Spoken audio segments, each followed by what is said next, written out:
back! And for today's video, ang magiging chikahan natin. So, yung mga video ko ngayon, medyo chikahan portion muna ha. Kasi hindi ako makalabas, gawa ng ang dami kong ganap, ang dami kong work, closing kami kasi month-end. So, chika-chika lang muna tayo.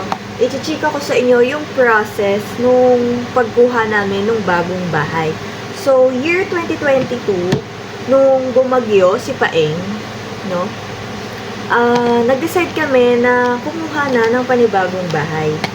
We already reserved back in 2019 or 2018. Nag-reserve na kami ng bahay sa Santo Tomas. But unfortunately, up until now, 2024, hindi pa siya ready lipatan. I don't think gawa na siya kasi kada nagpa-follow up ako, sinasabi nila sa akin, under development pa daw. So, ayun. Napakatagal, di ba? So, we decided na kumuha na lang ng RFO unit. Na by that time, isa na nga akong saling pusa sa real estate. And meron kaming nag-reopen na unit sa Batangas. And yung by the time, yung promo niya is for as low as 32,000 equity. Pwede mo nang malipatan or for na agad siya. For process na agad siya ni Pag-ibig. So, nung nag-open yung reservation, nagpunta kami doon sa mismong office ng developer, which is si Apex Homes sa Lipa. Kasi Batangas yung project. So, ang pupuntahan namin is Apex Homes Lipa if we want to reserve yung unit na napupusuan namin. So, by that time, meron na kaming perang pang-reserve, meron ng pero biglang magsasara yung office kasi may activity daw sila. So, hindi kami makakapag-reserve nung day na gusto na namin mag-reserve. So, ang ginawa, i-hold na lang for us. Kasi nga bilang agent ang lola mo, napakiusapan na since actual naman na reservation sa office, baka pwedeng i-hold. So, hinold nila for the meantime. And then, kinabukasan,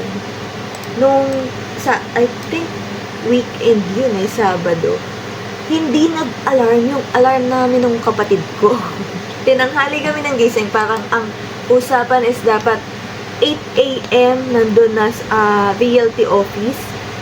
8 a.m. kakagising lang namin. So sabi ko, hala, baka may maunang mag-reserve kasi nga first come first serve basis siya. So, since late na ako nagising, sobrang panic namin ng kapatid ko, hindi na kami naligo. Kaya, ayun, diretso na agad, biyahe na agad kami. Tapos, awa naman ni Lord, nakaabot naman kami. Meron kami kasabay mag-reserve, pero fortunately, yung unit na gusto niya is yung kabilang unit na available. Hindi yung unit na gusto ko by the time. Yung unit na napili kong i-reserve. So, ayun. Ang reservation sa office sa Lipa Apex, 6,000 pesos kasi inner unit lang to. It's a townhouse with carport.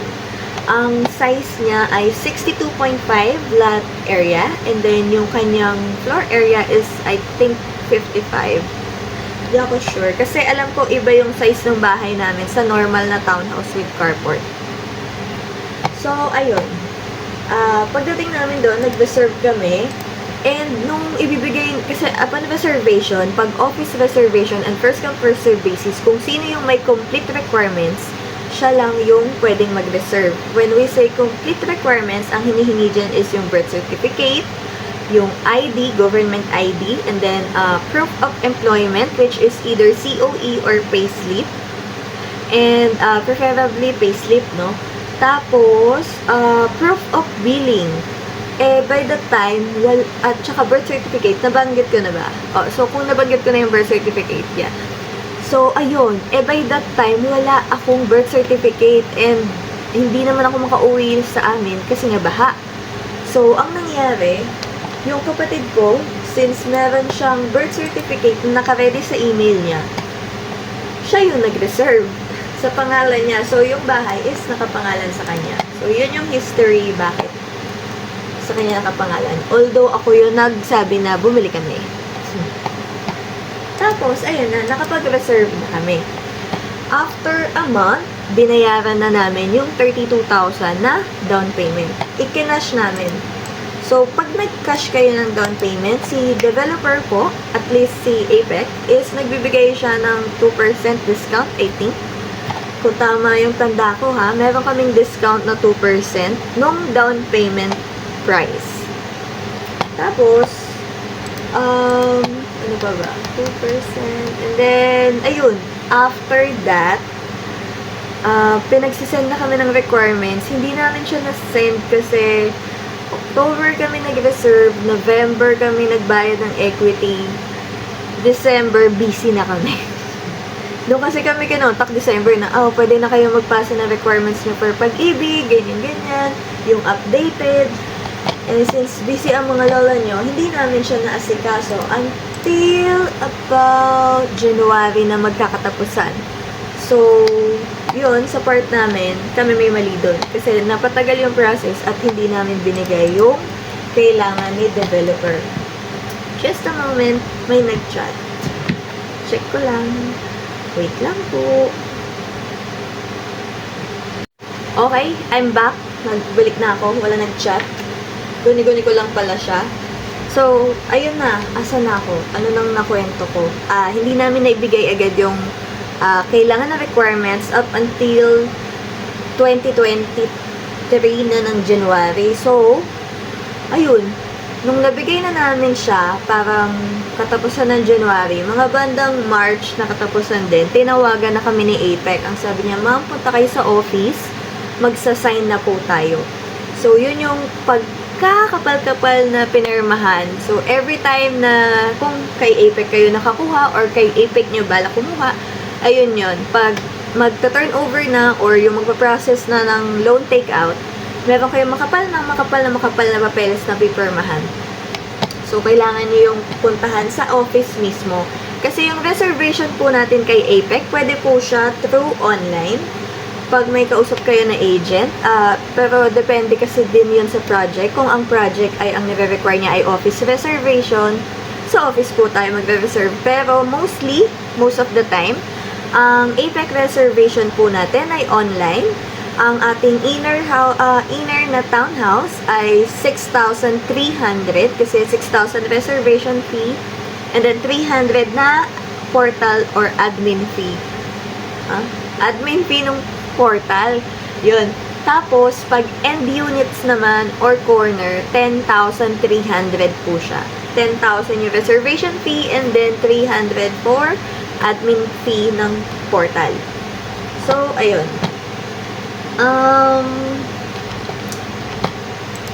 Saan na ba ako? Nagpunta na kami. March, nagpunta kami ng Apex to sign the contracts. Tapos, mga bandang June, tumawag na for Zoom orientation ni Pag-ibig. After kasi na may Zoom orientation si Pag-ibig. So, umattend yung kapatid ko kasi siya nga yung nakapangalan na buyer. After noon, July 9? Or, katapusan ng June. Basta, either or, after nung orientation, parang 3 weeks lang. Yun na. Congratulations, sabi ni Pag-ibig. So, 2022 kami nag-reserve, 2023 nag-congrats si Pag-ibig. Pero, hindi pa kami agad nakalipat nun. Kasi, di ba, ang process na kasi niyan is, magbabayad ka muna ng first amortization mo kay Pag-ibig and then tsaka ka pupunta ulit kay Apex office kung saan kung sino may in charge na office doon sa project na nakuha mo. Which, on us, ay silipa na Apex. So, ayun. Nagbayad muna kami ng first amortization namin and then yun yung ipinakita namin kay developer, sa office ni developer, para mabayaran naman namin or ma-schedule naman kami ng punch listing. Hindi. Magbabayad muna kami ng move-in fee. So, kailangan mo yung first na pinagbayaran ng amortization ni Pag-ibig and then move-in fee. Sabihin niyo, yung agent na to, walang kaalam-alam, bobo-bobo. Sorry na, kasi medyo matagal na kasi yun na nag-process ako. Pero pag sa akin kayo kumuha ng bahay, sasamahan ko kayo. Kung gusto nyo lang ha, kung ayaw nyo, edi wag. Salbahe. So, ayun. Ano na nga yun? Ang energy kasi, ang taas-taas eh. Ayaw ibaba. Ayun. Tapos, nagbayad na kami ng move-in fee. And then, after paying move-in fee, nagpa-schedule na kami for punch listing. Punch listing po yung tawag kapag pupuntahan nyo na yung actual nyong unit. And then, i-check nyo if merong mga sira or may hindi kayo katanggap-tanggap na gawa nila na hindi nyo tanggap. So, ayun. So, once na ma-schedule ka for punch listing and may mga nakita ka na gusto mong ibalik sa kanila, babalikan kanila within 45 days. In our case, ano ba nangyari? Parang,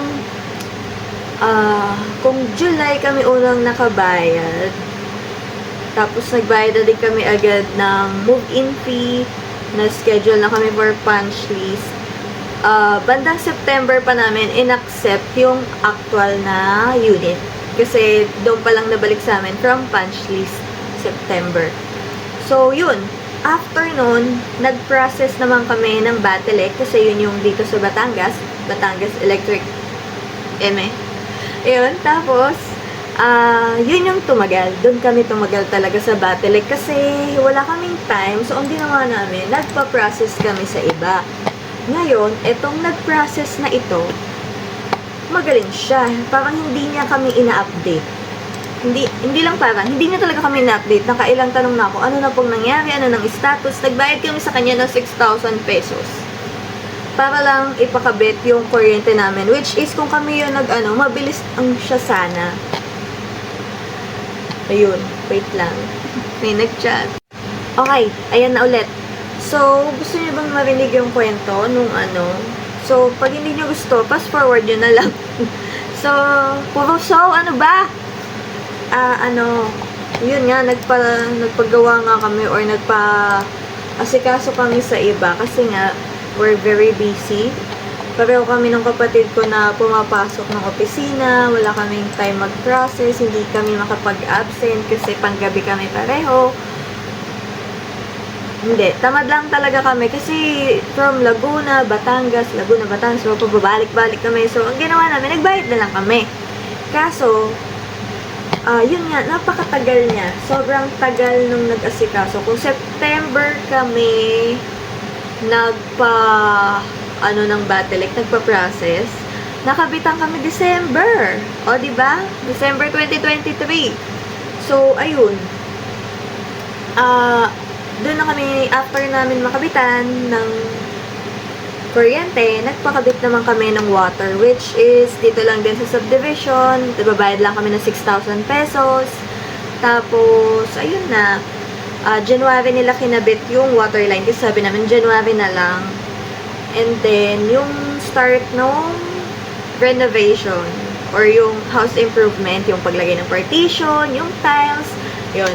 Sinimulan siya January 2024. Yun na yun. Tapos, ibang video na yung yung kung paano kami na-scam nung una namin contractor, na ibang video na lang yun. Kasi feeling ko medyo mahaba na to. Tapos, medyo masakit na sa tenga yung boses ko.